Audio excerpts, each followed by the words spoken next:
This is what I said on 9/3/18. Will I ever feel joy again? Life just feels too hard. Where I once had passion, I now feel numb, scared to even dream of caring again. Will I be destined to a life of dead-end jobs? But I do dare to think something else will be better. Why is God so silent, so empty, so far away?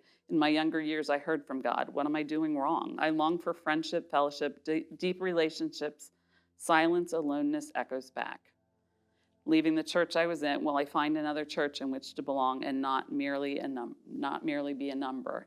My husband was wrestling with church and was dying of cancer, and kind of was at the point when the church closed. He said, his last Sunday he came home and he put his bass down and he said, basically, that's the end of my career and that's the end of church. Like, he was done.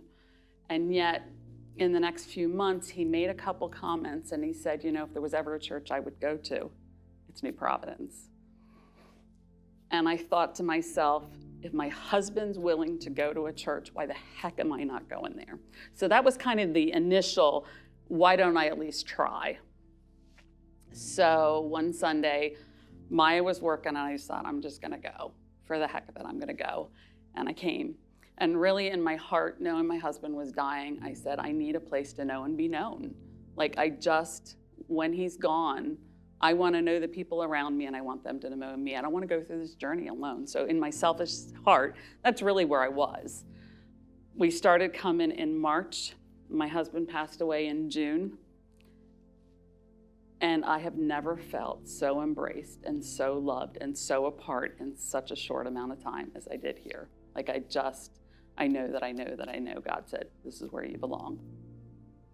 So my second Sunday here, I jumped right into Sunday school. I thought, you know what? If I'm gonna be here, I gotta figure out a way to get connected, and it's gotta be beyond Taylor. And so I knew a couple of people, but no, I felt so embraced and so welcomed. Like, there was never a moment that I was like, I don't belong or questioned any of that. No, I felt very, very welcome, very embraced. It definitely instilled a passion in me. When I hear it and when I see it, I want to be part of it. And almost feel maybe guilty if I don't, and nobody is putting that guilt on me, but there is a part of me that's like, shoot, am I doing what I should do, and it makes you want to be a part of it. So I've jumped in and I teach the 2s and 3s every Sunday. They need to know they're loved and valued. I think it starts with us as humans because they can't necessarily grasp God at necessarily any of those levels. But if you can grasp it as a human, then you begin to be able to grasp it from God. Yeah, I mean, really, I would say that's kind of my core value in life, just letting people know that they matter, that it doesn't matter what your life story is, that you're valuable. It literally just about took my breath away to think everything I lamented, God has come back and said, I am here and I am answering you. God gave me a job that I can't even tell you how much I love my job. Not only did God answer a church, but answered the longings of friendship and a place to belong. I mean, just God is faithful in whatever it is. He's faithful if we just trust him, which I don't do great with, but he's so faithful anyway.